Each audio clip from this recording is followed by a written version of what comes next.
안녕하세요. 마인드 알람입니다.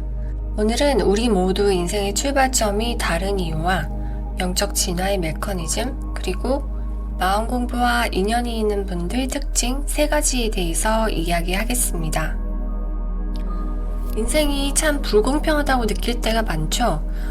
우리 모두는 인생의 출발점이 다릅니다. 어떤 사람은 타고난 재능이 노력까지 해서 펼치면서 살아가고, 누군가는 재능을 발견하기까지 시간이 오래 걸리기도 합니다. 누구는 금수저고 누구는 흙수저로 태어납니다. 그럼 보통 사람들은 이렇게 생각합니다. 저 사람은 전생에 나라를 구해서 이번 생에 편하게 사나보다. 정말 그럴까요? 예를 들면 이순신 선인이 같은 분은 나라를 구하신 분이죠. 그럼 다시 지구에 태어나실 땐 금수저로 모두 다 가지고 태어나셔서 인생을 편하게 즐기실까요? 결론적으로 말씀드리면 이 지구를 편하고 행복하게 살기 위해 태어나는 사람은 없습니다. 지구는 휴양지가 아니라 배움을 얻기 위한 학교이기 때문입니다. 사실 편하고 행복하게 살려면 지구가 아닌 더 좋은 행성들이 우주에 많습니다. 범죄도 아예 없고 인간이 상상할 수 있는 천국 같은 곳이 있는데 굳이 행복하고 편하게 살기 위해 지구에 태어날 이유가 전혀 없습니다.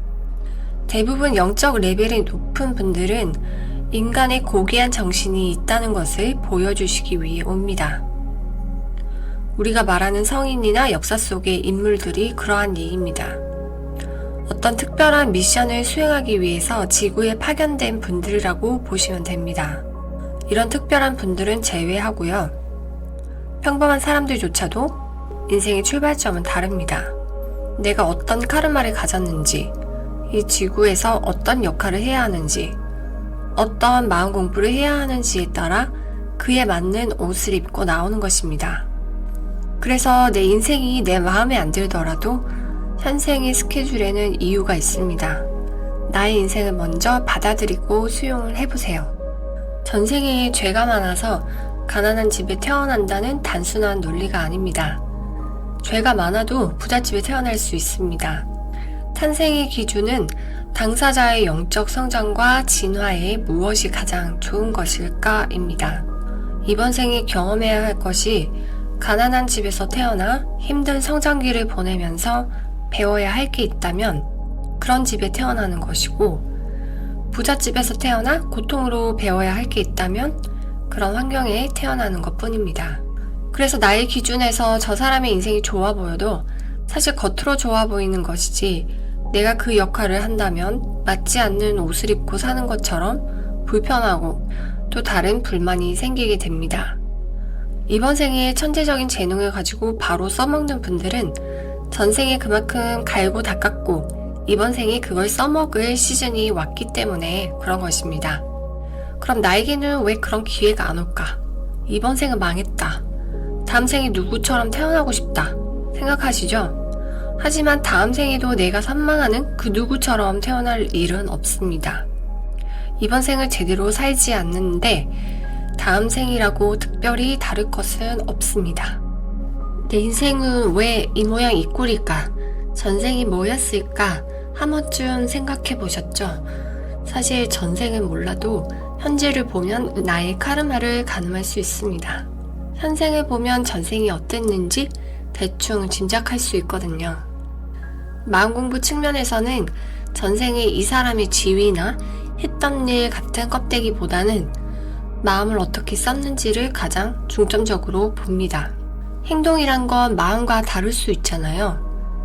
다른 사람을 도와주는 행동도 자신의 명예나 체면을 위한 계산적인 마음으로 했는지, 진심으로 위하는 마음으로 했는지, 그걸 보는 것입니다. 어떤 행동을 했는가도 중요하지만 마음에서 진실이 드러나기 때문에 내가 이런 면에서 마음을 잘못 썼구나, 그걸 알아가는 것이 마음 공부입니다. 그래서 깨달음은 전생을 몰라도 지금 현생에서 가능합니다. 윤회를 거듭한다고 해서 자연 진화론적으로 부처가 되는 일은 없습니다. 윤회를 할 때마다 영적 진화를 거듭하는 것이 궁극적인 생의 목적입니다. 그럼 영적 진화의 메커니즘은 어떤 구조일까요? 부분을 알면 전체를 알 수 있는 프랙탈 구조가 바로 우주의 이치입니다. 여기 자연계를 보면 우주의 이치를 읽어낼 수 있습니다. 창조주는 자연계의 현상을 보고 우주의 이치를 알 수 있게 해놓았습니다. 자연계는 자기 유사성으로 작은 부분이 전체와 같은 모습이죠. 피보나치 수열로 나타낼 수 있는 태양계의 시스템, DNA, 태풍의 눈, 꽃잎의 수, 솔방울, 인체의 나선 구조, 자연계 어디서든 이런 나선형 구조를 볼 수 있습니다. 이런 자연계를 본따서 만든 나사의 모양도 나선형이기 때문에 뚫는 힘이 있습니다. 물리적인 측면에서 나선형은 직선보다 더 큰 힘을 받기 때문에 회전하면서 들어가는 힘이 위력이 훨씬 큽니다. 나선형 구조가 가장 효율적이고 미적으로도 아름다운 자연계의 질서입니다. 마찬가지로 영적 진화도 나선형으로 이루어집니다.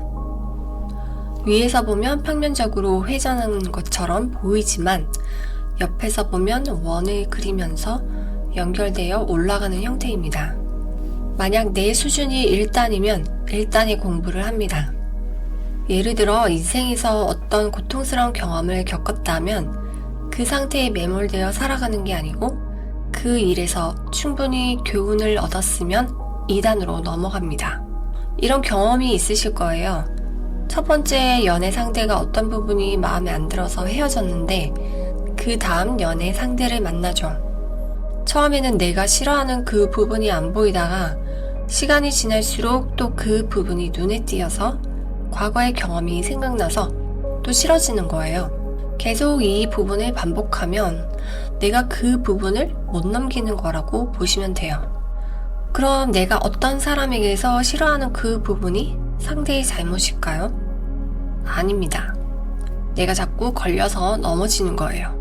상대의 문제는 상대방 것이고 나는 나의 문제를 보면 됩니다. 내 마음에 자꾸 걸리고 싫다라는 감정을 불러일으키는 것입니다. 이 방면에서 감정적인 대처가 아니라 노련하게 대처할 수 있을 때까지 공부를 합니다. 언제까지요? 내 마음이 아무렇지 않을 때까지 공부가 옵니다. 나선형으로 진화하는 원리는 똑같은 상황인데 내 수준이 높아지면 단수가 높은 상대가 옵니다. 그때도 무사히 넘어가면 다른 차원으로 넘어가는 것이고요. 그렇게 해서 10차원까지 깨달음이 있다고 보는 것입니다. 나의 호불호는 에고의 호불호이지 참나, 본성의 호불호가 아니라는 것을 깨달을 때까지 공부하는 것입니다. 여기서 깨달음은 몸과 마음으로 고생해서 체험한 것을 말합니다. 책을 몇 권 읽어서 머리로 알게 되는 지식적인 것을 깨달음이라고 하지 않습니다. 지구에서 살면서 경험하는 모든 것들을 승화시킬 수 있을 때 작은 깨달음이 되고 작은 깨달음이 모여 큰 깨달음이 됩니다. 지구에서는 돈과 감정 공부가 99%라고 할 수 있습니다. 지구는 공부에 특화된 행성이라서 공부를 진하게 할 수 있는 곳입니다. 내가 돈을 좀 가지면 더 행복해질 거야 라는 망상으로 돈 공부를 시작합니다. 내가 저 사람을 내 마음대로 하면 더 행복해질 거야 라는 망상으로 감정 공부를 시작합니다. 그리고 그 덫은 사실 나의 관념이 만들어낸 행복이라는 탈을 쓴 망상으로 시작됩니다. 그래서 과거의 현자들은 이 세계를 허상이라고 말한 것입니다. 허상의 의미를 정확히 이해하셔야 합니다. 욕망의 눈이 멀어 살아가는 것이 허상이라는 뜻이지 이 세상이 가짜라는 뜻은 아닙니다. 지구는 인간이 만든 게임보다 더 복잡하고 정교하게 짜여진 미션 장소입니다. 이 세상에서 하는 인생 플레이는 정확히 나의 카르마에 기록이 됩니다. 우주 어딘가에 데이터로 남아있는 것이죠. 어차피 이 세상은 과학계가 말하는 시뮬레이션이고 허상이니까 마음대로 살래 라고 생각한다면 죽은 후에 가는 곳이 별로 마음에 들지 않을 수 있습니다. 역사적으로 마음 공부에서는 전생, 윤회, 카르마를 인정하지만 사후 세계보다는 현생을 어떻게 잘 살 것인가를 성찰하는 공부이기도 합니다. 마음 공부를 할 수 있는 인연이 있는 분들이 지금 시대에 많이 계시는데요. 지금 시대는 의식이 깨인 분들이 많으시고 또 깨어야 할 타이밍이기 때문입니다. 혹시 나도 마음 공부할 인연인가 싶은 분들을 위해 준비했습니다. 원래 마음 공부에 관심이 있는 분들은 제외하고 지금까지 제가 보니까 마음 공부와 인연이 있는 분들의 특징이 크게 3가지 있었습니다. 첫 번째, 어릴 때부터 마음속에 외로움, 그리움, 서러움이 많은 분들입니다. 본성의 언어는 외로움, 그리움, 서러움입니다. 본성의 언어를 잘 느끼는 내면의 감수성이 예민한 분들은 마음 공부와 인연이 있다고 볼 수 있습니다. 서러움이라는 것은 인간이 태어날 때 반인반수의 몸을 가지고 태어나니까 서러운 것입니다. 내가 누구인지 잊어버리고 원래 있었던 우주 어딘가에서 지구에 태어난 외로움, 고향에 대한 그리움이 있는 것입니다. 두 번째, 현실적인 여건이 그렇게 나쁘지 않은데 뭔가 답답하고 정신적인 갈망으로 계속 찾는 분들입니다. 물질적인 것보다는 정신적인 만족이 잘 안 되는 분들은 세상의 한계를 굉장히 답답해합니다. 그래서 이것저것 지식적으로 찾아다니는 분들이죠. 세 번째, 재능이 많이 드러나 있지 않아서 평범한 편입니다. 하지만 마음 공부를 하시면서 자신의 재능, 존엄성을 발견하면서 보석 같은 면을 드러내는 분들입니다. 평범하지만 그래도 내면에 나는 좀 특별하다 그런 생각들이 다 있습니다. 사실 정말 특별한데 아직 자신의 특별한 점을 다 발휘하지 못한 상태죠. 이런 분들이 본성을 찾아가실 때 진가가 드러나게 됩니다. 본성에 대한 이야기는 나중에 따로 하겠습니다. 이런 점들이 특징이고요. 이외에도 마음 공부를 시작하시는 이유는 다양합니다. 인간이 윤회를 수없이 많이 하는데 현생의 기술 문명의 혜택을 누리면서 마음 공부를 하시는 분들은 굉장히 빨리 영적 레벨업을 하실 수 있습니다. 필요한 정보도 쉽게 구할 수가 있고 지금은 깨달음, 마음 공부에 대해서도 정보가 오픈된 시대거든요. 예전처럼 스승과 제자, 맨투맨으로 전수를 받는 게 아니고 본인의 의지와 노력이 있으면 자신의 진정한 모습을 찾고 더 높은 차원의 정보에 접속하는 것도 가능합니다. 우리 모두 현생을 보물찾기처럼 생각하면서 영적 레벨업을 할 수 있으면 좋겠습니다. 감사합니다. 다음 영상에서 또 만나요.